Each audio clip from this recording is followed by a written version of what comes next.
I don't follow the space picture racket. The space picture racket. The game. The space picture. The space picture game. It's so corrupt, Doug. You don't need to deep dive in that conspiracy theory.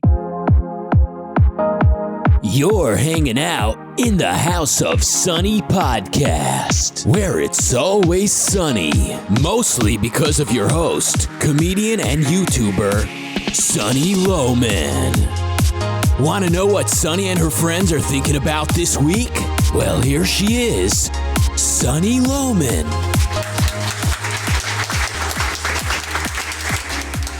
Hey, everybody. Welcome to the House of Sunny podcast, live from San Francisco and from space. Doug hitched a ride on the new photograph satellite thing that's out there. I don't even know the name of it. That's how freaking informed I am. This is where I live. I've been sort of cagey about where I live. This is it. He's in an undisclosed space orbit location. No taxes up here. And I am actually in Napa.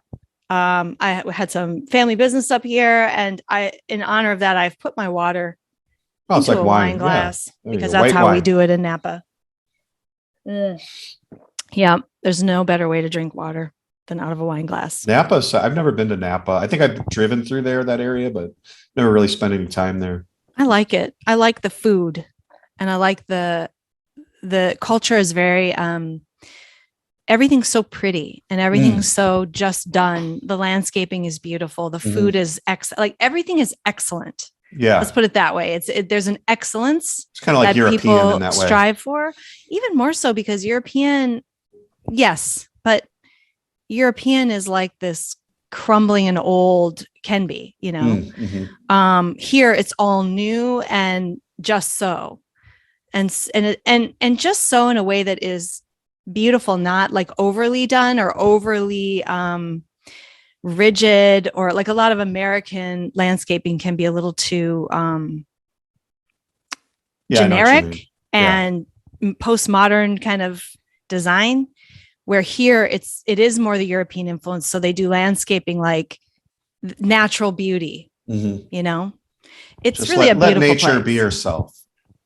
Make it look like this is nature being amazing and wonderful, even though it's not. And, you know, California's kind of dry and tends to be this brown, scrubby landscape, especially inland like Napa is. But when you have the vineyards, they're green. And so the landscape is so pretty, even in the middle of this sort of hot, dry summer where the grass is very brown and ugly. So anyway, I like being here. Nice. I lived here for a while. So we're up here just doing some stuff for the next week. And like I said, you're in space, so we don't know where you are. But so today, everybody, we're going to talk about activism, figuratively, from the right. And specifically, I watched the Lauren Southern video, so you don't have to. Thank you. God Jesus damn Christ. It is. I've got so much to say about this thing. I'm going to keep it briff. But I have a lot to say. 3 hours. Was it? It was a 3-hour narcissistic screed. Anyway, I like Lauren Southern. I've got nothing against her, but I have got to tell you about this video. You just cannot believe this video. And then for me, this segues into, so basically it's a video where she kind of gets into all these bad conservatives that she met and how she kept getting screwed over or seeing other people get screwed over. And my attitude is like, okay, that's normal. So what do we do? Like, and she's kind of bemoaning this thing. Like, I really care about the issues and this really sucked. And I think that's a valid point. Like, how do you get people who are just in it for themselves to do things, to do the right thing? And I think that's civic engagement. And so we'll talk about that. And Doug has some actual on the ground experience doing that where I don't. So I think we'll get it. And then he'll talk about kind of what's working and what he's seen and how you hold these GOP do nothings to account. How do you pressure them? How do you push them? What does it take? What does he think is lacking? Because he's got direct experience looking into this. And that is pretty much our show today. I guess that's it. Was there something else? We had a lot of mail on our objectivist report, but I almost don't want to get into that today. Besides the WEC stuff, which, you know, that's such a rabbit hole. But what's WEC? The the World Economic WEF. Oh, WEF, yeah. WEC is an election The, thing. the Dutch stuff, the land Dutch grab, stuff, and the Sri Lanka and all that the stuff. WEF land grab. The real, like, these people are trying to starve us. Yeah. Let's get into that next week. Yeah, we'll do a whole show on eating bugs next week. If and we're how to still do it. alive. I'll show you how to cook some crickets because you're going to need to know, buddies. Okay. This morning I had a experience I know a lot of people can relate to, and everybody out there, I need parenting advice. And I think this parenting advice actually segues into just general interacting with people advice. And then I You actually need a think ton of that. you're right. You have so many freaking conflicts, dude. Drama. I'm a drama. You are a drama queen. Creator. You attract. I don't know. Well, I got into a fight with this person. I got into a fight with pretty soon. I've known you long enough to know that it's you. I think that it's like, what are you focused on? You know what I mean? And women are just focused on relationships more than men. Mm-hmm. But I think that what I'm about to say also segues into this sort of political realm that we're going to talk about and how to deal with leaders or politicians and people who aren't doing what they should be doing. So basically, I had one of those mornings this morning where I was rushed because I had the podcast to do. And then for some reason, I feel like everybody around me can feel that. And that's when they start, my daughter in particular, and even my dog, they start putting on the brakes and doing everything wrong, right? The dog? Well, the dog then responds to our energy or her energy, and he starts chewing everything and going after everything, which he hasn't, he's pretty much over that stage, but not this morning. And so while I have a million things to do, I have my daughter absolutely having rolling meltdowns and the dog trying to chew every goddamn thing that he can get his hands on. And we're traveling, so I don't have like things locked down and I can't just throw them in a crate. I don't have a crate. She doesn't have her stuff around her, my daughter. I don't have my stuff. Like, I made breakfast this morning and we don't have salt in this house we're staying in. And I'm like, okay, we don't have salt. So now my daughter won't eat her eggs. And, it was just like that all morning with all the different things. And I lost my patience. And I think when I lose my patience, it's when I'm trying to do everything for everybody. I don't put up the boundaries fast enough and I keep going. And then I end up like, I haven't read the news. I haven't had my coffee. And here I am skittering around and I'm spiraling into this thing where she needs a tissue and I'm getting her a tissue instead of her getting her own damn tissue because she's upset and crying and I'm trying to calm it down and I'm trying to make her happy. And then I end up sort of literally in the words of Ayn Rand and Objectivism, I end up sacrificing. Like at a certain point, I cross the line from generosity and helpfulness into total sacrifice.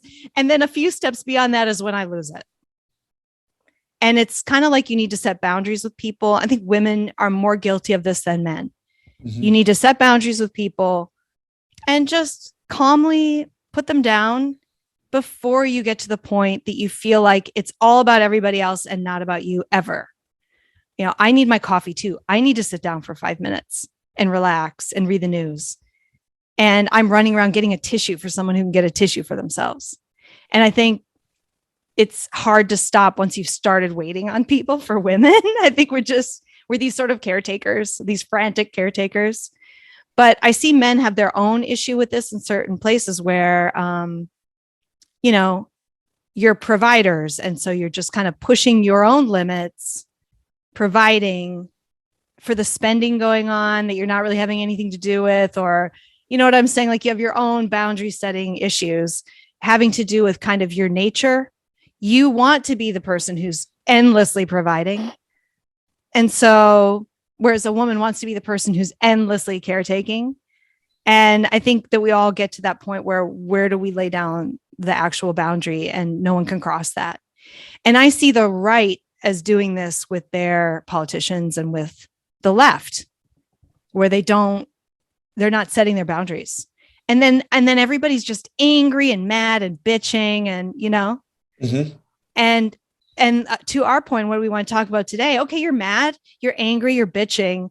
How do we actually stop doing that and actually start achieving things and getting somewhere. Mhm. So Can I jump in with anyway, something yeah, real please quick? jump Do you in if you want? have Do you want parenting to? advice. Okay, let's talk about the parenting first, and then the tie into the conservatives, because I think I kind of see what's going on now. There are days when my wife takes my kids to school, and there are days when I do. And the days when she does, it is freaking chaos. And the half an hour before these people leave the house, she is yelling at them, get this, you got to do this, blah, blah, blah. What about, because she's thinking of like 50 different things that she wants them to do and be ready for and everything else. And you know what happens when it's my day? Do it yourself. I get up like 20 minutes before we got to go. And I'm like, get up. All right, I'm leaving in 15 minutes. If you're not in the car, you're in trouble, whatever. And then Now, I go and get ready. And I'm like, did you eat anything? Grab a yogurt, eat it in the car. I don't give a shit. And then we go. And it's like quiet. And I talk to him like 2 times because I'm not a morning person anyways. I'm just like, we're going. Get your shit and let's go. And that's it. And with her, it's like every 2 minutes. What did you da da da da da da da. She's trying to make them breakfast. She's trying to do this. She's trying to make sure they have the right clothes. And I'm like, do you have your stuff? If you don't, you're screwed today. but see, this is why women are important. Because if women weren't there, if you know, sometimes my daughter will spend a concentrated time with her dad where he's taking care of her. I mean, this happened recently because I had some medical issues and I was actually in the hospital for, I guess, 12 12, 13 days. And so he was totally in charge. I mean, she lost 1.5 pounds. She's 7 and she lost 1.5 pounds. She's growing, losing weight. And her clothes were like she showed up with her clothes inside out and her hair's like scraggly. And I mean, this child was neglected. I'm not saying my way was right. I'm saying there's probably a balance. And this is a woman, a female thing. There's a comic, by the way, that said he had a whole bit about how when his kids would go on a picnic or whatever, his wife would have like a cooler and they'd have all the food for the day and they'd have a change of clothes and they'd have toys with them. And everyone's comfortable and happy. And he's like, when I take them, I just have them. That's what I bring. I bring the kids. I don't think of anything else. But we run into this problem being that way, which I think is good. And it's good for a family that there's a woman there taking care of the details, because it's great to have a couple of days where you're just eating a freaking bar in the car, but you can't do that every day. You have to have nutrition and, and a woman is going to take care of that. So do you need that though? Yes. She lost 1.5 pounds. Okay. Yeah. I totally agree. Cause there are days when like the detail stuff, like, did you remember this? Did you remember that? Did you sign this? Did you do the slip? Right. Like, that's all my wife's stuff. Cause I don't remember any of that. I'm like, I don't know, ask your mom. So you're right. I mean, if it were left up to me, the kids, I wouldn't have even registered them for school. Right. I would have just shown up. They'd show up and they'd be like, you'd have to spend a day dealing with that catastrophe. I'd be like, what? I had to sign up for this? Here's the money. What do you want? Right. Well, so I think it is an important part of what we do. And I think women then, as a result, you kind of can get what ends up being maddening is when your kids are capable of doing things for themselves and you're scurrying around doing things for them and not taking care of your own self. Mm-hmm. And then you just start to get pissed off. I see that every day. I live that every day. So what is the solution? And I literally never lose my temper with my daughter, except in this exact situation where I am not setting the boundaries or I am not requiring enough of her. And by the time I get around to it, it's 5 minutes too late and I'm pissed. Here's what, like when my wife will say, why don't they put their dishes away? Why don't they get there? And I'm like, just make them do it. Like, I don't put them, I just tell them, put the dishes away and you got to do it or else. And then she'll just do it. No, I'm just going to do it. Well, if you do it, then they won't ever do it. That's what I'm saying. Yeah. Like she doesn't set, like, here's the boundary. Yes. And if you don't do it, you're not getting electronics. You're not going out. You're not getting there's a punishment. Yeah. And that's kind of what I do. And maybe I'm scarier about it than she is because they just take advantage of her because she's not as scary maybe, but no, it's that they know that she will just do it. They know that she will just do it. Exactly. And And They just say no, I don't want to do that. And then she'll be like, gosh darn it, I guess I'll do it. She just goes, right. and I take advantage of her too. Like I take advantage. Of course, men take advantage of their wives. Like, well, will you it goes just, the other honey, way will too. you just do that? It goes the other way too, though. Like, you know, women take advantage of the fact that men are out there working hard. Oh yeah. I try really hard to remember that I don't have to work hard. Like I just, this is like, I am so lucky. I'm so lucky that I have a serious provider, and he takes that role very seriously. And women, if I'm advising young women, like it used to be considered gold digging. Like when I was coming up, you don't want to gold dig. You don't want to be a gold digger. It was like this awful thing. And what that just means is like, you don't want to like a guy just for his money. And I appreciate that, but you do want a guy who can you can get both. You can. And you do not want a man who is not taking providing seriously, or who's not someone who looks like they're going to be a productive person, which I spent my 20s with someone who was not productive. And I was making more money, and I was nagging him like I nag my child now. And that was no fun. And I don't have to nag. I don't nag, Lucia's dad. He's out there working hard for the family. But it's easy Does your husband ever say, like, have you ever been on him to say, hey, will you do the dishes or whatever? And I've said, look, everybody, you guys do the dishes. Like, I've been working all week doing all this stuff. Yeah. Like, I know you're mad, or you think like I should have done this or whatever, but I'm just not going to do it because I feel like I've actually I hate saying it that way because it sounds kind of petty, but I've almost had to tell them kind of like what you're saying. Like, I'm the provider. I'm doing all this stuff for you guys. Can you just you guys do the dishes? Okay. You guys are in charge of the household. Well, or you expect him to also do some of that stuff. I mean, not in a dumb way. I don't like, expect there's a sock on the floor and I'm not picking it up. It's not like that kind of a thing. That's what I was going to say. I mean, there have been times where if I've been really sick or something, he has to pick up some slack, but mostly I have to let go of my standards. That's what I work on, is like, it doesn't have to be, the dishes don't have to be done tonight. I'll get them in the morning because I don't have the energy, and I'm not going to ask him to do it. I absolutely do not require him to do the dishes. I hate doing them myself. I will just let it go. I love things being clean and tidy. Mm-hmm. And that's what I let go of when I'm not feeling up to it. I just let go of the standard. He doesn't care.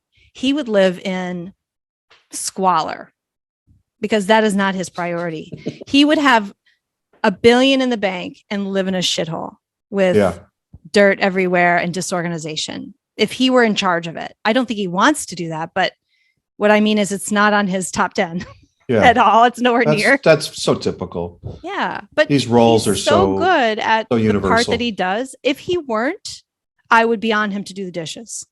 Yeah. I'd be like, that's where you have conflicts. Like when you don't have these really defined roles, and then the woman is looking at the man as kind of like a deadbeat almost, or like, hey, you're not carrying your weight. And then they start fighting over the laundry and the dishes. And then it's like, hey, I work more than you do. Like, what do you think just because you're the man, you should, get away with all?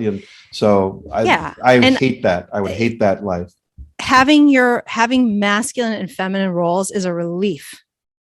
It's a fucking relief in a relationship. That's so great. So yeah, ladies. I didn't. What about having multiple wives? I would like a wife. I was going to say, other women are probably, I read a study about this, that women are sort of conditioned to dealing with other women, like because back then, didn't men have like multiple wives and stuff? Like, I don't know that was a tribe or whatever. I think in some cultures they do that crap, but I don't think that's a good idea. First of all, I just think that you think monogamy is good. I think get a slave. If it's 2,000 years ago, why would I bring in a wife? Yeah. Why wouldn't I just bring in a freaking slave and tell that woman to do my dishes? Fair enough. I don't want to share. my romantic relationship. Mm. But I do see that it is really nice to have other women around to pick up that detail, the detail stuff around the house, because, we've had au pairs come in and live with us, helping take care of my daughter. And just because they're female living in the house, they do the dishes, like we have a housekeeper too that comes in. So they're not having to like clean their bathroom and stuff. And so they do the dishes. Like they're just, it's what women do. They tidy up and they do things. And it's nice having them around. Yeah. But nothing makes me happier than if you're at a family thing, like Thanksgiving, just whatever, something like that. And there's like 5 women in the kitchen. Like shit gets done. Just getting it done. And everything's sparkling clean at the end of it. You don't even have to worry, because these women are fucking awesome. They just get it done. They're going to do a good job. They're talking and laughing, and that's such a great atmosphere. Well, and you're saying this, and a lot of women would be like offended. And what I'm hearing is an appreciation for what women do well. And I want us to re-embrace this stuff about us, because look at what you just said. It is so complimentary. You're like gushing about the women in your life on Thanksgiving and how they make everything special and clean and taste good. And, and that is gratitude and appreciation. And a lot of women today would be offended by that. We're only good enough to be in the kitchen? And it's like, no, this is what women do well, is this detail, making things pretty, making things taste and look good, and taking life and elevating life. I mean, look at a bachelor pad, look at a man's bachelor pad, and then look at a man who in a house where he's married. It's so obvious. It's the difference between eating at McDonald's and eating at French Laundry. We're elevating life from shitty to beautiful, elegant, amazing. It's a female touch. If women would just embrace that, they would make their environment better. They would bring everything up to Napa excellence, and they would be happier, because there's nothing that makes us happier than sitting in a beautiful room that's luxurious with, our glass of water in a wine glass. Like nothing makes us happier than that kind of stuff. If we embraced this about ourselves as this is us, we are the top chef, the 3-star Michelin chef, taking their men out for a good dinner where otherwise they'd go to McDonald's. Yeah. So true. Amen. Ladies, it's such a false alternative that no, you're either that or you're that, bullshit. You can be, why can't we just embrace those attributes of femininity, which are so awesome and men love? That's why men love women. It's like, I don't want to be a slob, but like when I kind of am left to my own devices, we're all slobs. Like, but if there's a woman around, with a good woman, you dress better, you look better, your house is Who do you think bought this shirt for me? Your wife, man, all day long. You think I would have bought this shirt? No. Right. When my husband shops without my input, I get pissed because he does it wrong. Dude, my wife thinks I look like a homeless man. And I do. Yeah. Like if I left to my own devices, I would be like a homeless guy. Yeah. You probably would have stains on your shirts. Absolutely. Because I don't care. Yeah. You don't even notice. But you're then when she does this, yeah. but then when she gets me a nice shirt, it's like now I feel better about myself, but I wouldn't have done it. Yeah. And that's it's like thing. I have great gratitude towards her because she made me feel better about myself. This is an important point. Women, your man doesn't care enough to do it himself, but when you do it for him, oh my God, does he appreciate it? That is so true. Yeah.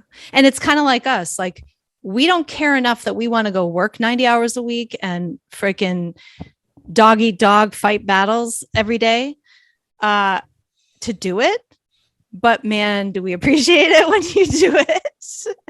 Right? Yeah. Fuck yeah, I don't want to do that. I tried doing that in my 20s and I was miserable. I could do it, sort of. I wasn't as good as a man at it, but it was like eroding my happiness and the sense of who I was. So I love your tie-in to the conservative ecosystem, because what this Lauren Southern thing taught me too was you got to step back from this right-wing megaphone and social media and everything. Like, these people are awesome. Many of them are just like, in terms of like the job they do and exposing corruption and constantly being content providers for this exposure. But let's also keep in mind that these people are entertainers and they make a lot of money, many of them, and they're narcissistic, and so let's back up and talk to about get. this video and explain it. Because if you haven't seen it, so Lauren Southern is a Canadian, she's Canadian, right? A Yeah. Canadian commentator, political commentator. She was making YouTube videos with Rebel Media in kind of early internet days, I would say, when political commentary was just getting big on the internet. And she's a pretty young woman who was smart and very interested in politics and very right wing. And she was making YouTube videos, had a big social media presence.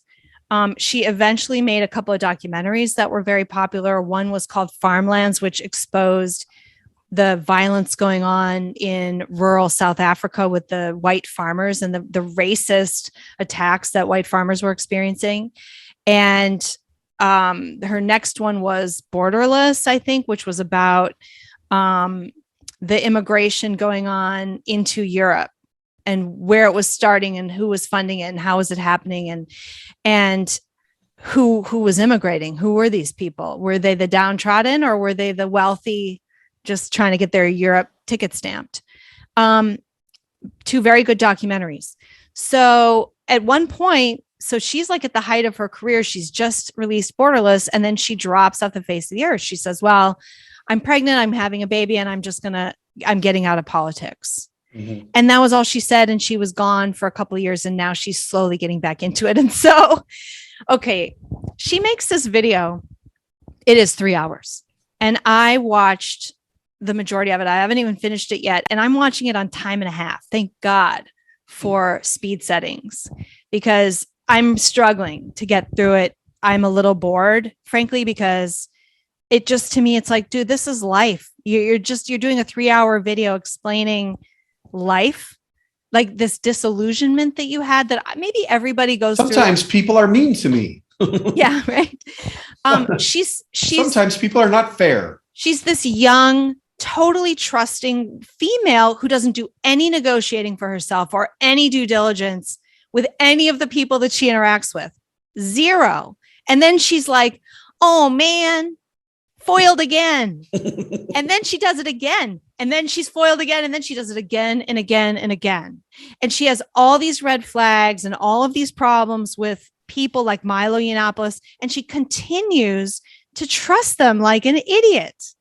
And my lesson from that, if I'm her, is, man, I got to be more skeptical. I've got to do more due diligence. I have to do more negotiating. I have to make sure I'm having boundaries with people. And she was asked by Milo to produce blackmail against people that she was interacting with, and she produced it.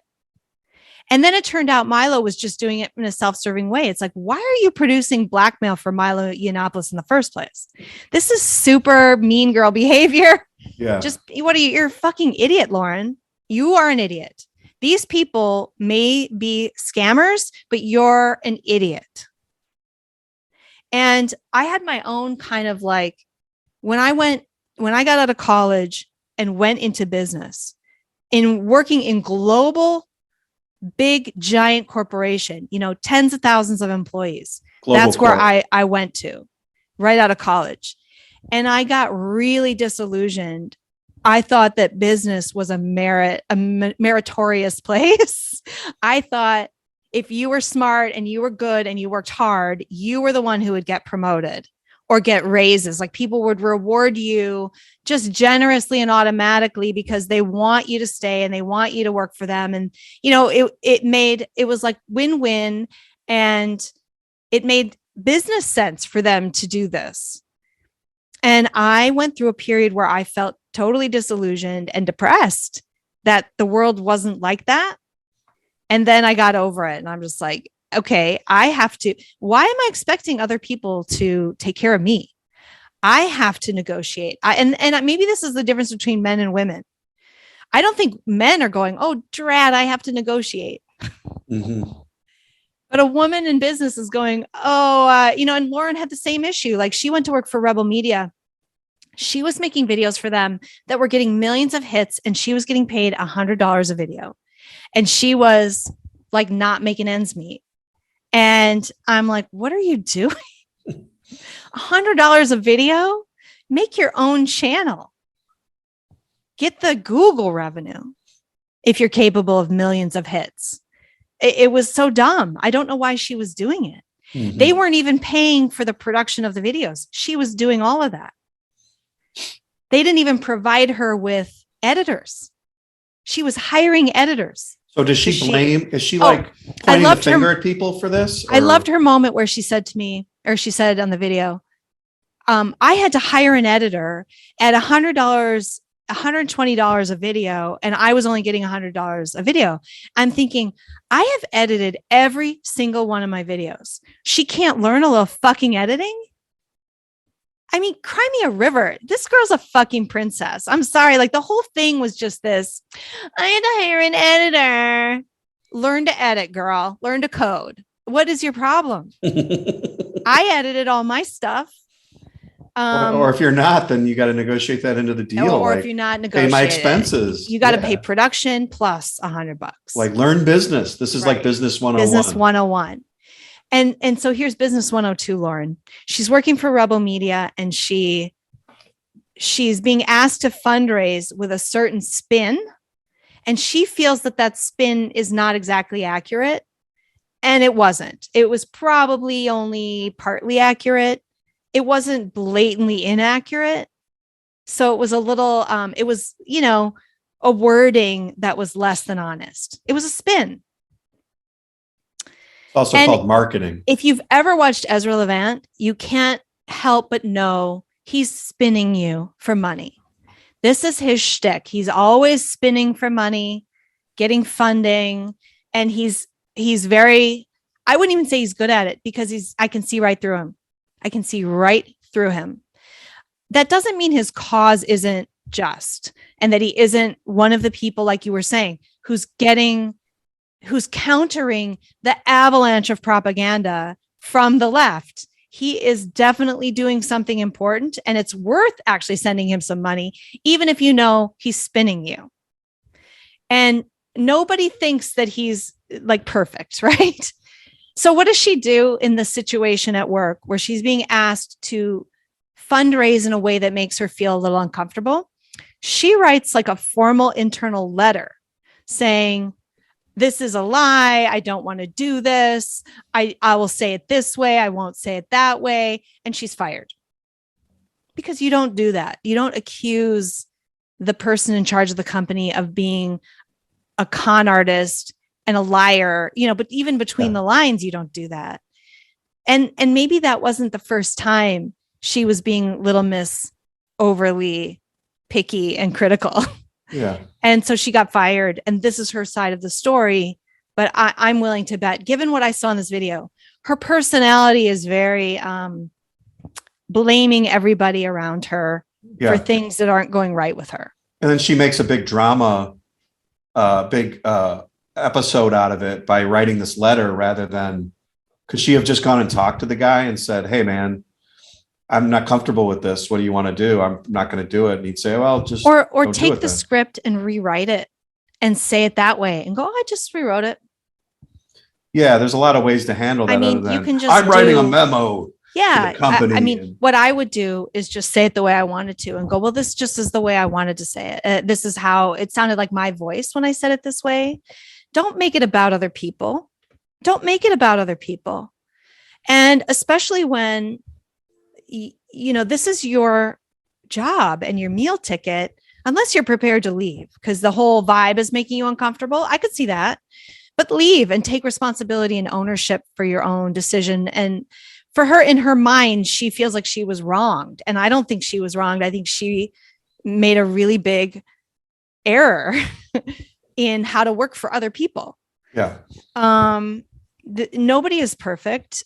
And, I'm not suggesting you should work with immoral people, but I don't think what she described didn't sound like super egregious. It was just It is a difference in like how comfortable you are with spinning and marketing or not. And I'm not comfortable with that kind of spinning. I'm much more down to earth than that. And maybe she's that way too. But again, sending the memo. But that's also experience to know wisdom, like right? when I did a lot of like dumb business things, obviously in my 20s, like in terms of how I worked in a team. I'm sure I don't know if I did the equivalent of writing the company memo, but I'm sure I pissed people off. Right? I mean, that's going to happen with experience. And then as you get older, you're like, all right, what's the best way to handle this? So that's understandable. But now she's making a video though. She's not even reflecting. She's like, now she's making this would be like us making a video. Like when I was 10 years ago and I worked for this guy, he screwed me over. Like, come on. Man. Exactly. It was, I'm listening to this and I'm going, everyone's been through this, everyone. And what you do is you learn how to conduct your life differently in order to have better experiences. I wonder if she like even worked at McDonald's or anything as a teenager. Like my kid's 15, he's working at Chick-fil-A or McDonald's and he's like learning these lessons just in fast food. That's right. Like, hey, I have an asshole boss, or I have a coworker who's yelling at me who shouldn't be yelling, how do I deal with, Yeah. And it's like this, you learn this stuff at a young age. If you go to work, is she like a rich kid or something? Maybe that's it.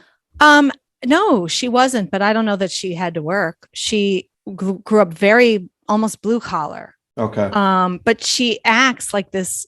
Like a princess. Like yes. She was entitled. I feel like she's kind of a narcissist watching this because, and again, we get back to these personality types. When you're dealing with people who put themselves on the camera and are comfortable, someone like me, putting their face on film, wanting to do that, wanting to talk to people. Yeah. Right. There are elements of narcissism there that those people have to have. That's fine. Yeah, of course. You aren't going to put a wallflower who's, oh no, I don't want any attention. Like that kind of person isn't going to do a good job. Yeah. You're not going to be motivated. You're not going to be motivated to sell your face if you don't think people should be looking at your face, or you don't want people looking at your face. Yeah. I don't mean to say like, I want everyone to look at my face. People that are not comfortable, like putting themselves out there and asking for money and sort of being money grubbing are not going to get money. That's right. Like they're not going to build an empire by not being aggressive and selling yourself and hustling a little bit. And that's to have that personality.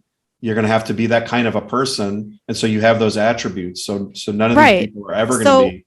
All of these people that she bashes in the video, and some people are worse than others. Like I will get into it in a minute, but I wouldn't expect, for example, Tommy Robinson to be anything other than a bit of a prick who is super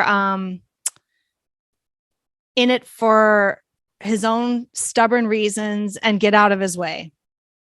And so then I don't know. I mean, like there are people I just wouldn't get involved with. I would meet them and like them, but I wouldn't do business with them, Yeah. And I think a lot of these people, I just like, I don't think I would do business with Tommy Robinson. He's too volatile and I would expect to be dragged along into all his crazy dramas. Look at all his fucking dramas. If you're going to get with Tommy Robinson and do business with him, you're going to end up being sucked into some serious drama. It's and that's what happened. Relationship. Like, it's just like anything where you could respect someone or admire someone, but not want to do business with them or get married to them, or like get into a partner. Like there's tons of people I know, some of my best friends who I think are the world of, but I wouldn't want to be in business with them because they're not, it's not appropriate, or they're not the kind of personality, or they don't have the attributes that I think would be good in business. I have a lot of friends like that. They're just not. Or maybe they're good in business, but they're not like, I don't want to be in business with them because it wouldn't go the way I would want it to go. Yeah. I would be swept up in the way that they want it to go. And that wouldn't work for me and my personality or what I'm capable of. And in this case, I think she's just. So she's like conflating, like, this is a good Tommy Robinson. He was kind of a heroic guy in battle, and yet he's not good to partner with in business. Like, why are we conflating these two things? She does conflate it. And she believes that if you are not someone you should really do business with, that you're also sort of this invalid freedom fighter and that you don't really care about the issues. If you're self-serving, how can you definitely don't care about the issues? And then it's, I care about the issues. All I care about is the issues. This is why I'm only taking $100 for video. This is why I'm doing this. This is why I'm doing that. It's like, you're doing that because you're an idiot, dude. Not because, she's making excuses for being, I'm an idealist, for being like bad at negotiating and bad at sticking up for herself and bad at judging people and bad at being decisive about these things. Her excuse for that as well, I just care about the issues so much. And that feels like you are rationalizing your own fuck ups. And you're not the only person who gives a shit about these things. Honestly, I felt like I'm watching like some young girl gets disillusioned, tries to blame everybody else, makes a video about it. men just want to have sex with me. I can't believe that. Yeah. Oh my God. There was this one. She opens with this one where this guy she wants to go to this rally and speak or something or cover it as a journalist. She wants to go to this, she wants to counter protest a feminist protest. And Milo's going to be there and a couple other people. And so she wants to go do this. And some dude on the internet who doesn't even give his real name, and she knows it, his anonymous name is like John Doe. And he writes her and says, I really want to support you. I'll pay for you to fly down to LA. I'll pick you up from the airport. I'll get you a hotel. She doesn't know the guy. She fucking accepts this. So then she goes into this long story about how he brought her to an Airbnb and then tried to sleep with her and how appalled she was and how gross and disgusting people are. It's like, dude, come on, man. Did you just fall off? Like, where did you come from that you don't know that you don't do that? Wow. And then to be upset about it when really you just fucking did that to yourself. And then as a result, she ended up staying in the house or the hotel that Milo and another guy activist were renting. And that's how she ended up getting kind of closer with Milo, which was probably a mistake because he turned out to be sort of a shithead, Shocking. This is all shocking. Milo, if you didn't think he was a shithead, I like Milo and I think he's a shithead. I wouldn't do any business with him ever because the guy is out of control. He is an emotional basket case. He's mentally ill. And I think he was fun to follow on Twitter when he was still there, but I would not do business with him ever. I like, you've got to compartmentalize people. Of course. Anyway, she spent years trusting him, even with all these red flags that kept coming up with him. And so he's another one who betrayed her and betrayed the cause, quote unquote, by being a scam artist. And it's just like, come on. Some of this is real. I do think there are scammers out there and we have to watch out for the scammers because they will destroy our efforts. For example, the Tea Party got completely co-opted by the establishment GOP scammers who knew and were organized enough to just suck money out of it and not do anything and get nothing done. And they demoralized everybody and it just faded away. That happened and you have to be careful. So the question is, how do we let these people exist? People like Milo fight the fight, but don't demoralize us or break us or take our money and just throw it down a drain. How do we do that? And I was telling you the other day that Carrie Lake, who's running for, I guess, governor of Arizona, I think, she is too slick by half for me. I think she's super based and I like her and I would vote for her. I think she's going to be great. She is going to be a DeSantis style governor of Arizona. But unlike DeSantis, she is too slick. I think that she's fake. And I think that you will have to hold her accountable. Her constituency will have to work harder to hold her accountable than Florida's does with DeSantis. With DeSantis, you can just kind of be like, he's going to mostly do the right thing. But with Carrie Lake, I think you're going to have to watch her and you're going to have to make sure she's transparent. And that's going to be your job and your responsibility. But that doesn't mean she won't be great and won't be effective, because at minimum, what's great about her is she has the balls to stand up to the left, and she's not going to cave because somebody calls her a name. Mm-hmm. She's tougher than that, and that's what we need. But you cannot think that these people who are running for these offices aren't going to be self-serving, and you have to make it in their self-interest to do what you think is right. Well, this is like the whole problem. And I see this a lot in sort of like right-wing circles, is the search for the perfect person in and of itself, and also as a rationalization to not do anything. Yeah. And first of all, these conservative personalities that are out there, they're not, I mean, they're making people aware and they're entertaining. But what I'm seeing we've experienced this for a couple of years, is there's a lot of people bitching. A lot of people are very entertaining, but they're not really doing anything, and the world's getting worse. And they're making a lot of money, and I'm glad they're out there, and they probably should make a lot of money if they're doing a good job. But at some point, this has to turn into action, and we've got to stop with having a Facebook page and just bitching about stuff in an echo chamber is not going to get us anywhere. And that's not what the left does. The left is rigging elections. The left is on the ground, on these boards and in your city council and on your school board. Not just rigging things, but applying pressure to the people who are the politicians, who really just want to be reelected and want to have their grift.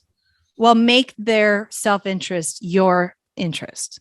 Right. The left knows how to do that. They show up, they bus in people, they put pressure on these people. They make it seem like everyone agrees. Even if everyone doesn't agree, they're creating the feeling that everyone agrees with them. Well, they've been doing this for generations. Like when we were kids, in the 80s and 90s, whatever, like I had the same sense of sort of like panic about the state of the world that I do now, even though looking back, that was like a utopia. The 80s and 90s were like a utopia compared to what we're dealing with now. But at that time, I felt like, wow, shit's really going in a bad direction. And, here are all these people like that are going to be the saviors that we're going to all look to, the politicians and the media personalities. And meanwhile, things just keep getting worse and worse and worse and worse. And the question is, how do we really stop this? And you had asked me about like some of my own personal involvement, because what I finally realized is that sending money or watching stuff or doing Facebook posts or whatever is not doing anything. And I ended up getting very involved locally. I live in the Midwest in my community and state, and started to see how you could really make an impact and make a difference. And one thing I realized is that you can't really do, like, people that are bitching about Biden and even your congressmen and the senators and the Supreme Court. Yes, I mean, we got to keep an eye on that and stuff, but there's almost nothing you can do about it right now. I mean, not that we should abandon it or that you shouldn't vote in those elections or put pressure on those people, but the disproportionate amount of effort that people are spending emotionally, reading about their intellectual time, reading about, following, Trump, Biden. I'm getting emails and I get, friends texting me, look at Biden, he has dementia. Like, I know. Everybody knows he has dementia. Like, don't need another video proving that he sniffs kids. He sniffs kids? He's a pedo. Yeah, Hunter Biden does crack, hires whores, videotapes himself having sex, takes photos of himself having sex, naked, doing crack. I mean, we knew this 2 years ago. Deals with the Chinese and everything else, and Ukraine. It's like, that Joe Biden is taking a cut. Like, we've known this for 2 years. Why is this news? And nothing is happening about it. And it's because the institutions of the media and the universities and right now the Justice Department, are controlled by these people. So to me, like, big picture, the only thing the only thing powerful enough in our country are states. The states can stand up to the federal government and do something about it. And this is, yeah, I don't want to go down the rabbit hole of states' rights and everything else, but Not you know, just the this federal is government, but the woke mob. yeah, they can protect, like what DeSantis has done in Florida, and to some extent what's happening in Texas, Arizona, and some other states, South Carolina or South Dakota, Tennessee, even. Like there's some great states out there that have low taxation, that have low regulation, that are real freedom loving states that are pro business, and people are moving there in droves. And that you can control your state. That if there's anything to take out of what I'm saying is you can certainly control and have an impact on your community. And let me give you a quick example, if you don't mind. No, this is what I wanted to get into okay. is, so I think what we're trying to answer here is these narcissists or these self-serving people or whatever, it really doesn't matter. If you as a people get involved, and I know we've been saying this a million times, but you've got to get involved locally if you want things to change. And that's where we should direct our energy rather than bitching and moaning about a personality not being perfectly, having perfect integrity, or, you know, and recognizing these people have, like, just before you get into the details, the whole thing about Trump, is he a perfect person? No. Like, I just watched a video clip, an old video clip of him. He's talking to the Navajo coder people, and it takes a moment to say, well, we have, you know, a person in Congress who thinks that she's, you know, Pocahontas or Pocahontas. Like, he's talking about he takes that moment in that ceremony honoring the Navajo to take a dig at Elizabeth Warren. I mean, completely inappropriate. Cringe. Totally cringe. It is so cringe, and it's exactly why he is you know, where he gets this reputation of being a buffoon. That was a buffoon moment, and the Navajo guy's just standing there going, like, what? Unreal. I remember this. Like, it kind of stunned.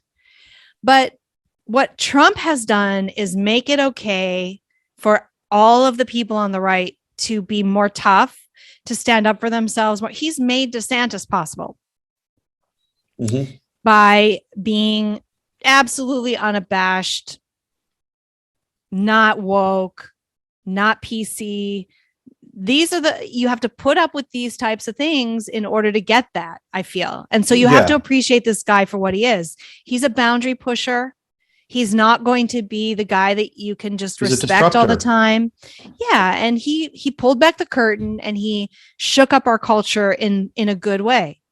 And this has to do too with the concept of judgment, because if your goal is to live in a free country and live in a free society and live a good life and prosper and all the things that we value as freedom loving people, the goal tactically is to get politicians and policies that are in our favor, that promote freedom.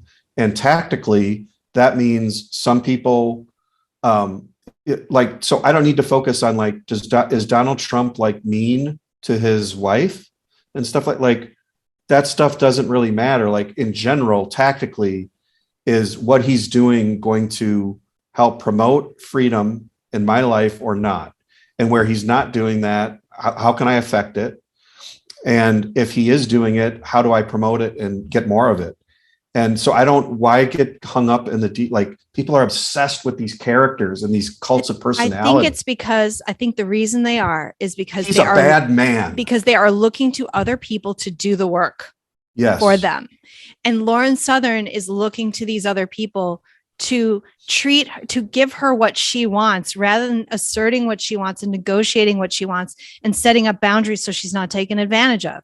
Rather than doing that, which is hard and it's uncomfortable at times to do that, you have to piss people off and you have to say things. No, I don't want to do that unless it's under these terms. It's and like they looking may say, for Jesus Christ. And they may say no to you. Are we looking for a Messiah? The perfect man? This is the problem. It's this looking outside of yourself for the answers and forgetting what you want. You have to do it yourself.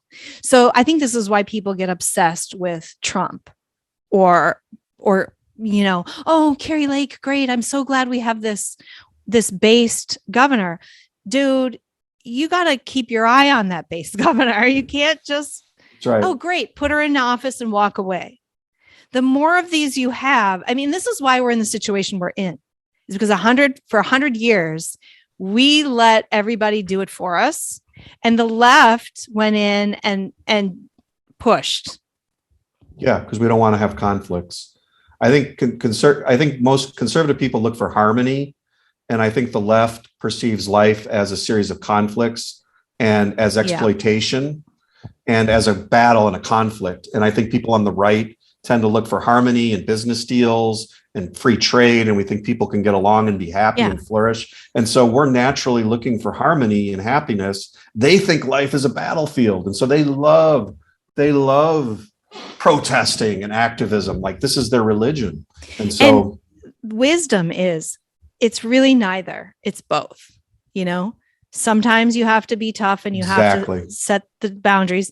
And sometimes you're interacting with people who are just benevolent and you can trust them. But you've done the work to identify who those people are and which is which. We're never going to have a perfectly harmonious world, like a utopia where we can just hire the good politicians and we'll go away and do business and be businessmen and never have to worry about politics. Like civics and civic activism is a virtue. It's like part of life. It's almost a duty. It is. If you want to have a good life. Obligation. If you value freedom and you value freedom for your kids, civic engagement is a duty. It is an absolute obligation, and nobody does it anymore. We don't have, old people do it. Like the grandparents do it, or my grandparents did it, and they're dead now, and nobody has picked it up. Oh, I think a lot of young people are doing it too, and a lot of them are bad people. They're all leftists. They're the leftists, right? But there are some really good people on the right too. So, in the case where, like, what I had done is I created a 501c4, and a C4, unlike like a C3, I don't have to disclose who my donors are. I don't have any donors, but if I did, or if I got really big, I don't have to disclose donors, and that's really important to some people who don't want to. They might have money to support a cause, but they don't want to get Yeah. And the catch with the C4 is, while you don't have to disclose, you like 50% of what you do is public education. Like, we're going to teach people about stuff or whatever. And then 50% can be like electioneering, and you can't get involved with you can't directly support a candidate and stuff like, so there are rules to how a C4 operates. And so what I did, the goal of my C4 was to be like a watch where we are highlighting and identifying political issues locally in my region. And we're going to identify and support good candidates who are going to guard our lives, liberty, and prosperity. And the focus, though, is local. It's, who's on the school board, who's in the school board in this town, in this town, in this town, who's on the city council, who's on the county council, who's the county executive, like, what are the Sheriff. big issues? Yeah. Judges, all that kind of stuff. And then, because a lot of people around here, a lot of friends of mine will say, hey, I'm voting tomorrow in my town's county board or my town board election or whatever. Who do I vote for? Because if you talk about these, or you read about these people, it's very generic, and some of them are nonpartisan positions anyways.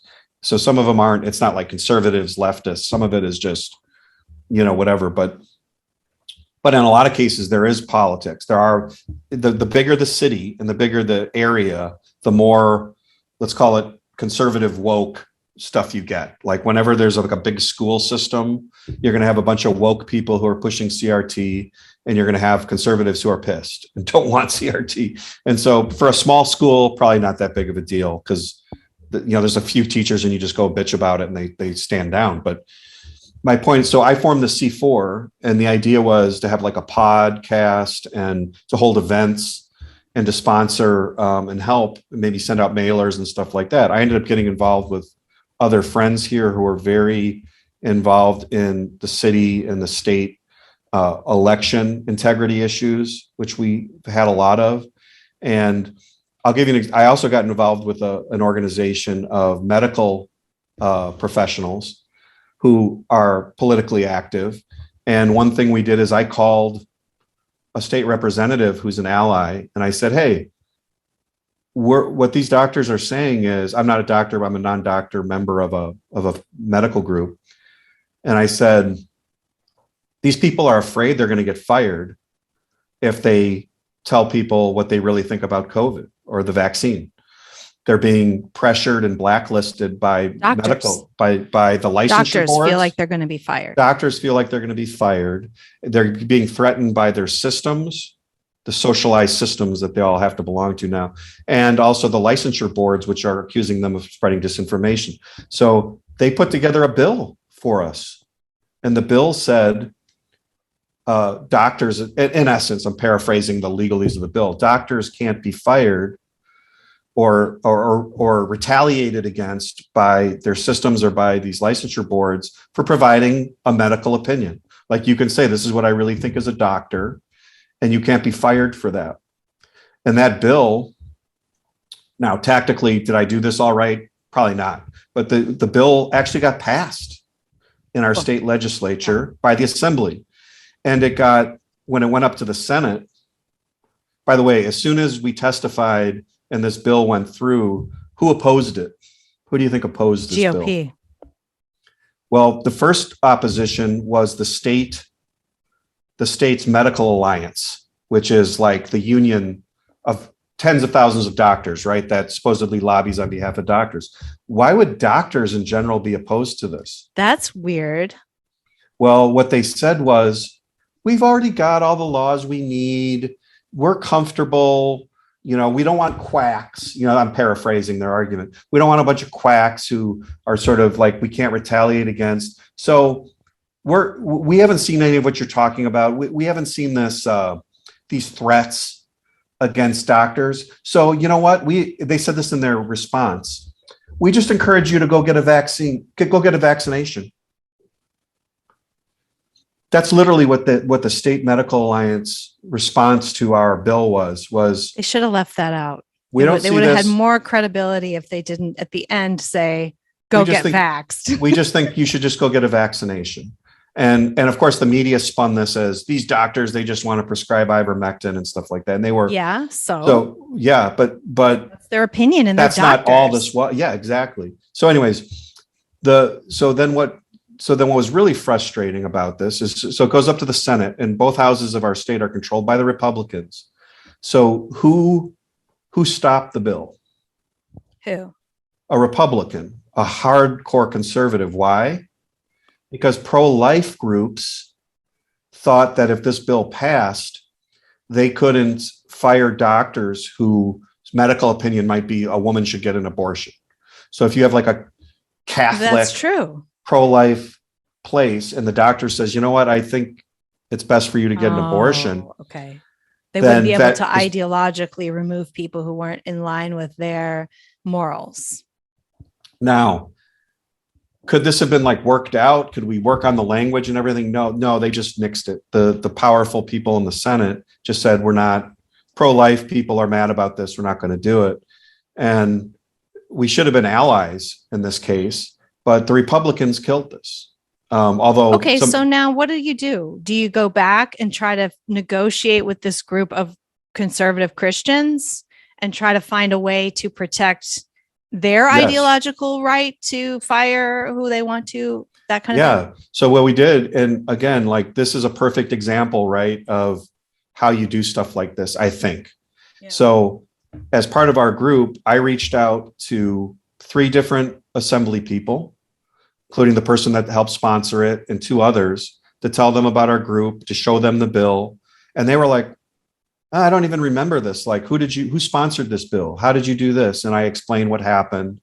And then we also wrote a letter to the guy who opposed it. And we said, we should be working together on this. And so now the next session, we're going to try and do something to get it passed. I mean, that's really frustrating. But again, you can't just give up. And I mean, that's actually a legitimate concern on their part.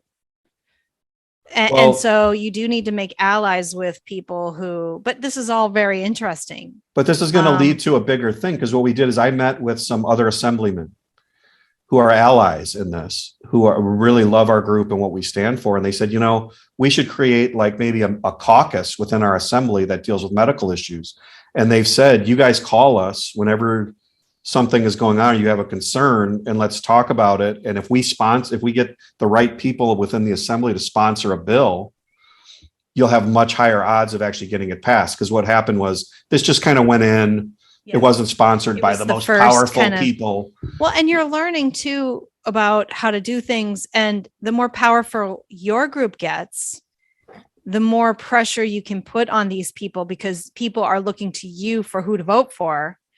And then you can say, well, this person did support this initiative and this person did not. And they're going to take you more seriously. But also you interact with and you're making relationships with more groups. And it's very interesting. It is a process. But we found out that they're like, look, we all know this. There are really bad Republicans. Yeah. The people that at the upper echelons, that Yeah. like the Nancy Pelosi's of the state here, that run the speakers of the House and stuff, they're bad. they're ruthless. They can be bad people.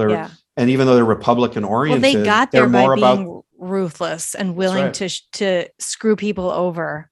That's how they get there. And then guess what? These medical alliance, like the big unions and stuff like that would oppose this, they're getting money from the federal government from Medicare and Medicaid. So the hospital associations wouldn't support this either, because they just want to toe the line to get their Medicare money and whatever. So there's like a cascade of bad problems that emanate from the federal level, that, with interest groups at the state level. And it's also deep, again, because it's been ignored. But the fact that I could just get on the phone and say, hey, let's pass a bill. Yeah. And it's close to being passed, that would be very consequential. Right. You can't do that at the federal level. I mean, maybe, but who cares? Yeah. Like if we got something like that in the state and you start getting hundreds and thousands of people on your side in your state, and you become a powerful lobby that is like having a big influence on these policies, that's the stuff that really affects you. Right. Yeah. That affects you when you go to your doctor. And the more kind of you get entrenched locally, the more you can do all kinds of things and do it more quickly, I think. But, our side needs to play the long game, go local, and be tough. Don't like you lost, but you didn't lose, and it's going to work in the end. Well, here's a win. Like I have friends that went after our city council seats here in the city I'm in, and they literally knocked on thousands of doors on behalf of 5 different city council people. And 3 of those, or I'd say 2 of those council people, they won their races by less than 30 votes. Because you don't get big turnout for some of these races. They flipped the entire city council to conservatives. And again, that flip that happened, 2 or 3 of those races was a few dozen votes. Do you not think that them walking and knocking on doors in the middle of winter to convince people to get out and vote for this, they literally single-handedly flipped a city council to conservatives. So they, like, you've got to flip 30 or 40 votes, and you flip a city, and then that city becomes an important cog in the state. And so you've really, literally you changed like 30 votes, flipped an entire thing, politically and the attitude. Also, it does affect the national level. When you look at kind of what happened with some of these swing states and how the shenanigans locally is what allowed things to go on that weren't to let, the shenanigans that say, let's take Arizona, the shenanigans that happened in Arizona. And I don't know, it hasn't been fully looked into. It hasn't been fully audited. We don't really know what happened, but something weird happened. There's all this anecdotal buzz about it. And if you have a solidly conservative local government, you are not going to have those shenanigans. Like, hopefully they run the election. Right. The mayor of our city, he appoints a clerk. They pushed out an honest clerk and put in a corrupt clerk, and they took over the election here. And we know there was shenanigans. My friends were there on the night of central count. And now they've spent the last 2 years devoted to election integrity, talking to people all over the state, testifying in the state house, like trying to get laws changed and get investigations done and lawsuits filed. And they're doing all that, and it's worked. Yeah. And this we're is starting how to win. You start to then have elections that you can trust. later. So, but you've got to get local and push. And again, this is how this affected our national life. The fact that Trump didn't get in and Biden's in instead. If we had control of more states, more solidly conservative states, would this have happened? In cities? Yeah. And poll watchers, like now, like one of the things that we're trying to do is recruit more people to be poll watchers and go to cities that you probably don't want to go to. That's a good message. Like everyone out there listening can be a poll watcher. Yep. Yeah. And you sign up. And another thing to do is, if you want to start in your area, start by looking at your local party. Like probably most people listening to this would look at the Republican Party and just see what's going on there. It might be bad. Like locally where I'm at, I'm bad. In California. I'm actually afraid to go check it out because you don't have to operate within them. You can see what's going on and maybe find some allies, people that are maybe frustrated with the Republican Party as they should be.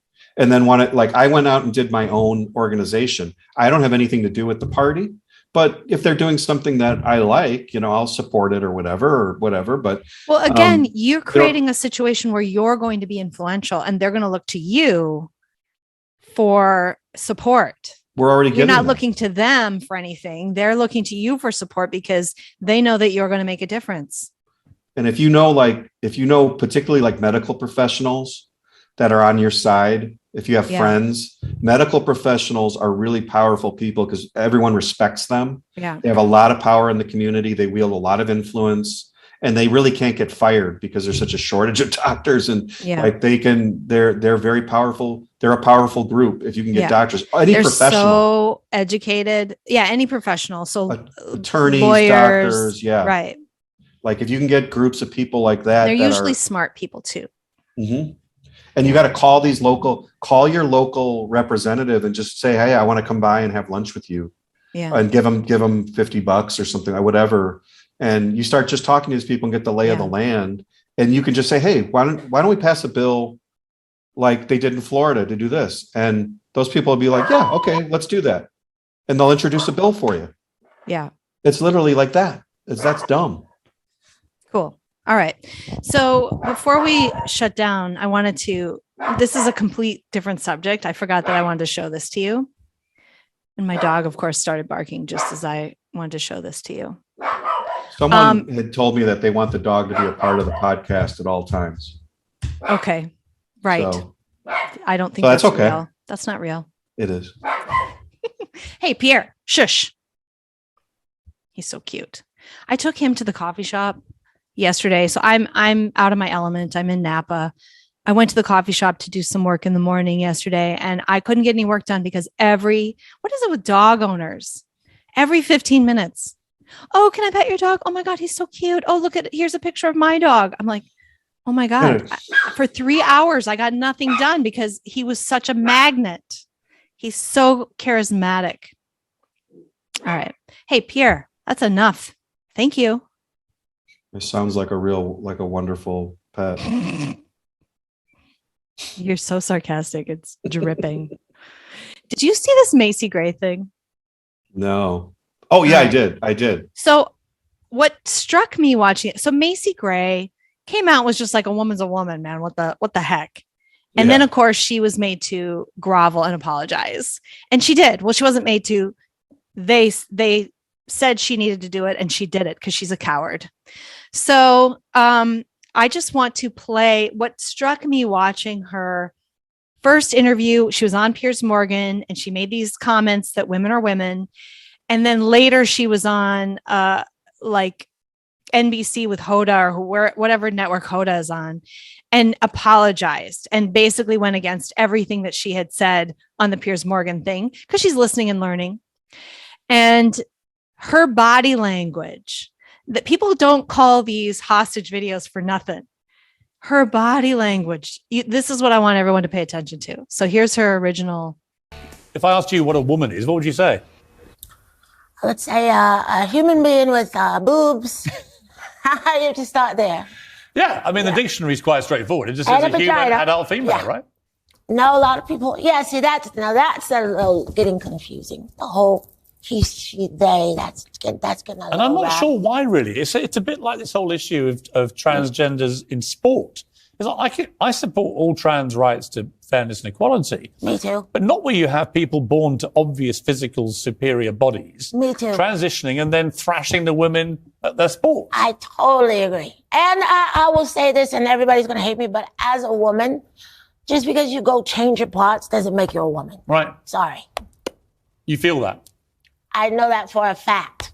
Like, if you want me to call you a her, I will, because that's what you want. But that doesn't make you a woman just because I call you a her and just because you got a surgery. When people like J.K. Rowling have said, Okay. 100%. And her body language is fairly comfortable. It's fairly laid back. There's, she's a little bit twitchy with her hands, which may be just how she is. Maybe she's had too much coffee. But now watch her hostage apology. This is so striking.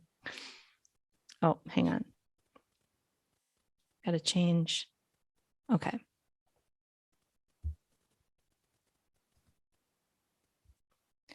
So, are you seeing?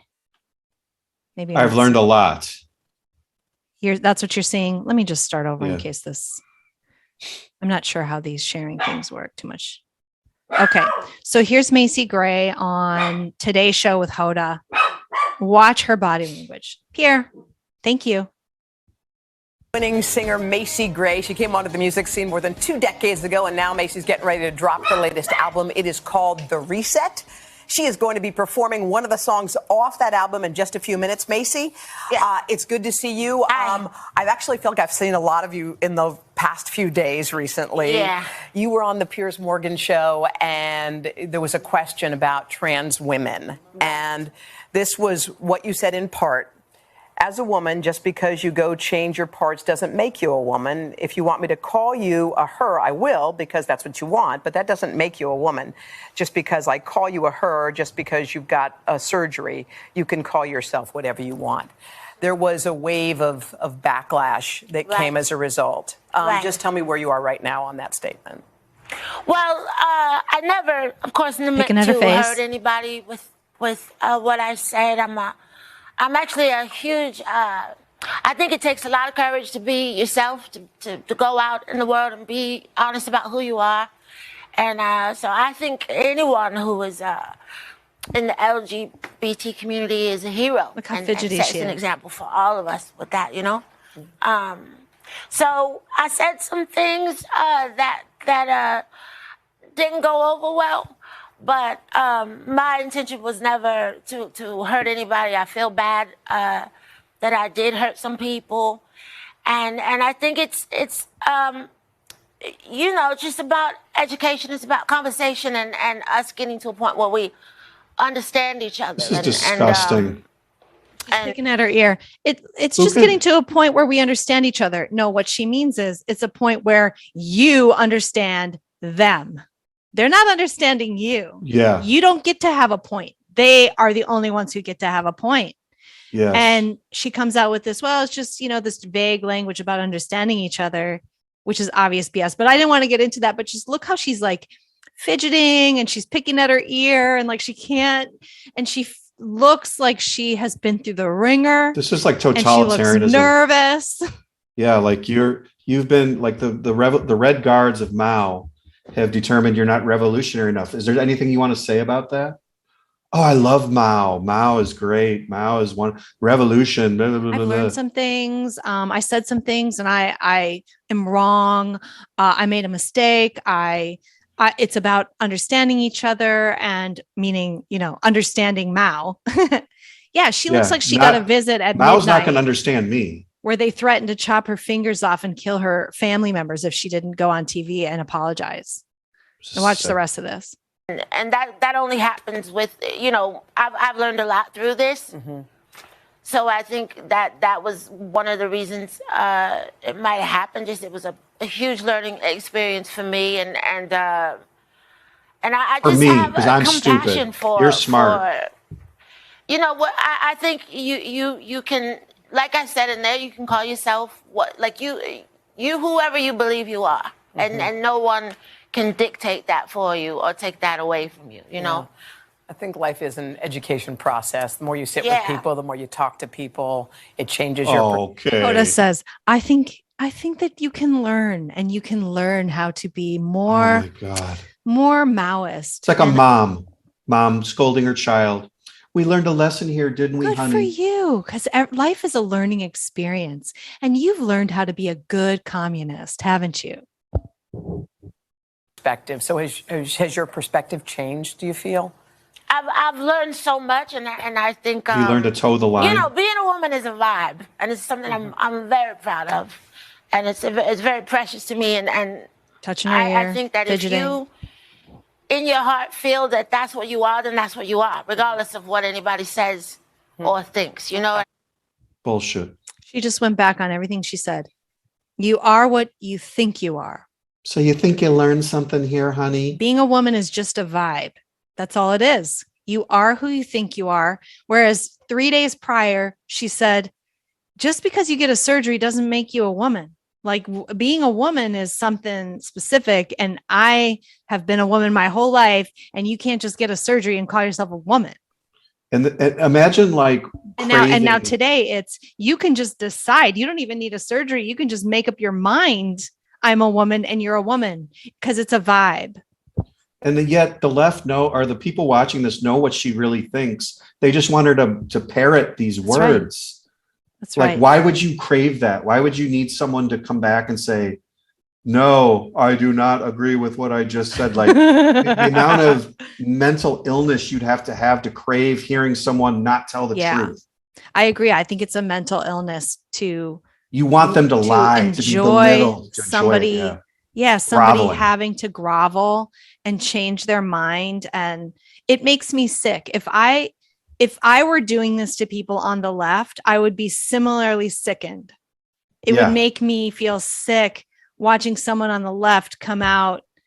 I wouldn't feel like, I now believe in capitalism and free markets. Oh, bravo. But it gets to why they care what other people think or accept. I mean, that is the totalitarian mindset versus our mindset, which is, I don't care what you think. Just don't freaking make me have to think it, and don't try to brainwash my child to think it. No, you have to think they think. You will and think. If you don't, you will at least pretend that you do, and we're going to get your kids. We're going to get your kids. So it feels like North Korean watching her. It feels like this is creepy, man. She is fidgeting. She's like, looks scared. She looks scared. Yeah. Is this going to work? In the video with Piers Morgan, she looks comfortable and confident, and she's just speaking her mind there. Yeah. And now she's speaking her mind. She's thinking about every phrase, every word, making sure it's politically correct. Whatever. Lots of stuttering. I just think, and she's trying to make it sound like what she said. She didn't mean it. Like it could be reinterpreted a different way. Well, I just think that, everybody, I didn't mean, but it's like the playbook. I didn't mean to do it. I didn't intend to do it, but I did it. I'm very sorry about that. I'm listening and learning. I've changed my perspective. She's conveying her malleability, her ideological malleability to now accept the revolution's teachings. Yeah. Did you see that woman that testified, that professor in front of Holly? It's very similar to this. We should play that at some point. That was absolute creep. Why did you find that similar? I guess I don't follow that. It's the same attitude, but instead of Macy being forced to apologize, you've got someone on the offensive, this professor chastising a senator, calling him transphobic. And she's not there to have a dialogue, converse, argue, to make a point. She goes on and accuses him and says, you are this, you are that. She called him this transphobic. Is the truth. So what this is I can play it right now for us if we want to see it. Let me share my screen. It's the same attitude, but instead of seeing the recipient of it, you're seeing like the source of it is this type of person. Yeah, this is the source. That's a very good point. Here's the person who made Macy Gray apologize, right? Yes. And do you think a baby that is delivered alive has value? Oh, wait, this is not the exchange. Yeah. But It's it's the the one same with woman. Holly. Yeah. Let me see if I should just put in Josh Holly and see what I get. Sorry. Wrong clip. Yeah. But that's this he asks her, professor. Holly, while you're looking for it, Holly basically just says, do you think a man can get pregnant? That's where this starts. And then, 3 minutes later, after she chastises him for even considering such a question, and she basically says that to even ask such a question is transphobic, and how dare you, and everything else. And I don't like how he plays along with it either. He should have said, how dare you? You're What do you disgusting. mean? I don't think he was forceful enough. Yeah, I find that a lot about Josh Holly. Like, I feel like he has the right ideas, but he can be was kind of too- wimpy. Yeah, he was too accommodating. He is seated Yeah. instead of being like, stop right now. Just stop. Yeah. This is ridiculous. Okay, here it is. Let's watch it. Holly. Thank you, Mr. Chairman. Thanks to all of the witnesses for being here. I don't know what just happened there.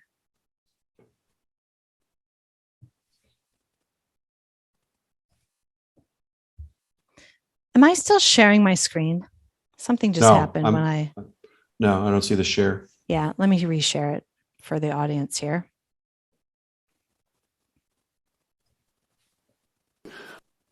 All the witnesses for being here. Before I want to visit with you, Ms. Mansky, but before I do, I just want to clear one thing up. Professor Bridges, you said several times, you've used a phrase, I want to make sure I understand what you mean by it. You've referred to people with a capacity for pregnancy.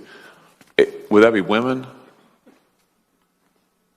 Many women, cis women, have the capacity for pregnancy. Many cis women do not have the capacity for pregnancy. There are also trans men who are capable of pregnancy, as well as non-binary people who are capable of pregnancy. So this isn't really a women's rights issue. We can recognize that this impacts women while also recognizing that it impacts other groups. Those things are not mutually exclusive, Senator Hawley. Oh, so your view Look at her. is that By the the way, core of this, one thing that this struck right. me was she's actually using like overly feminine behavior here, like almost flirty behavior to appear. I'm not like an expert on body language. I'd like to see an expert examine this. Look how she bats her eyes and becomes small as she's condescending to the senator. Mhm. Just Yeah. watch that again. Recognize that this impacts women while also recognizing that it impacts other groups. Look at Those her. things are not mutually exclusive, Senator Hawley. Oh, so Senator your view Hawley is that the core bats of her this eyelashes. right then is about what? So I want to recognize that your line of questioning is transphobic, and it opens up trans people to violence by not recognizing that. Wow, you're saying that I'm opening up people to violence by asking whether or not women are the folks who can have pregnancies? So I want to note that 1 out of 5 transgender persons have attempted suicide.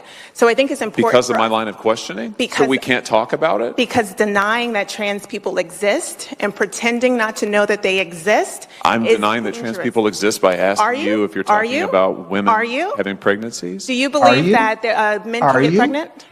No, I don't think women can So get you are pregnant. denying that trans people exist? And that leads to violence? Is this how you run your classroom? Are students allowed to question you? Or are Absolutely. they also treated like this, where No, they're they're told allowed that to they're question. opening up people to Oh, violence? we have a good by time in my questioning? class. You should join. Oh, I bet. You might learn a lot. Wow, I would learn a lot. I've learned a You- lot I just in this know. exchange. Absolutely. Extraordinary. Yep. Ms. Holly. So that was the exchange. Yeah, that is the woman who is leading the ideology behind that Macy Gray, This is a UC a Berkeley talented professor. woman, would have to grovel and bow down to that woman. But that's the culture we live in right now. Macy Gray is terrified for her entire career because of not accepting that a man who has surgery should therefore be called a woman, or even just a man who decides he's a woman today shouldn't be called a woman or isn't a woman. In fact, I'll call you a her if you want to be a her because that's what you want, but you're not a woman. And that is fucking real. That's truth and fact. And for that, she has to grovel because of this woman. And this woman is the one who enjoys the groveling, and the Macy doesn't really believe it, and that is even more cool to her. I've made this woman kneel against her better judgment. And look at what she said to him at the end. And the whole tone of it was her questioning the senator and then saying, you could learn a lot from my class. Like, the professor has nothing to learn from Josh Hawley or people who are questioning her. She's there to teach you. That's right. She's the authoritarian. Instruct you. She will tell you what to think, and she will insult you and condescend to you and treat you like dirt if you disagree. And that probably is how she treats her students. You know, no one in her class is disagreeing with her. And that's how the left treats the world and the people they want to rule, is you will. So I think why they like the Macy Gray thing is because it is an example of their power. When you can make someone say something they don't believe, that's even more power than making somebody believe something, I think, probably. Yeah, it's like the Picard video. There are four, like when his captor makes him say there are four lights. Yeah. And he even says it's a great admission. It's a great artistic piece where the captor is like, I was trying to get you to, if I can get you to basically deny what you see in front of you, I can get you to believe anything. Just to do anything. And the left is literally a Borg. They're like such serious collectivists. They really are fanatics. They're the woke Borg. I mean, that is kind of, I think Star Trek has a lot of good analogies for us these days, or our own history. I mean, just look at the color revolution, or just what goes on in North Korea right now. Now we know why so many good people stay silent, because it's scary. These people can harm you, but if we don't stand up, man, if we don't fight, and I really think that we can win. I think that they're all mentally ill. And I was listening to, my daughter's been getting into like listening to sort of 70s music or 60s music. We were listening to American Pie on the way. I was dropping her off at summer camp today. And I was thinking, these are the freedom fighting songs of the 70s people, like the 60s people. And they're actually resonating with me. And that made me actually feel kind of good, because I feel like they're the ones who are now running society. But we're now at this point where we are actually the cool kids, and we're actually the kind of better, we're underdogs, but we have everything going for us. We have everything going for us. They're stale and mentally ill. They are powerful right now, but it won't last. And we have a great political system for taking them down. All of the fact that we are so divided into these little localities and states, that we're not just controlled from Washington. We actually can make a difference. Our political system is perfectly designed for us making change. Yeah. All right, everybody, go out there and fight. And I guess that's it for today. We'll see you next week. The demise of bad ideas, and we'll know what's right when she's done. So download this free podcast now, and give perspectives you may lack. It's concise and right, and achieves world peace. Guaranteed all your money back. Last time, ready?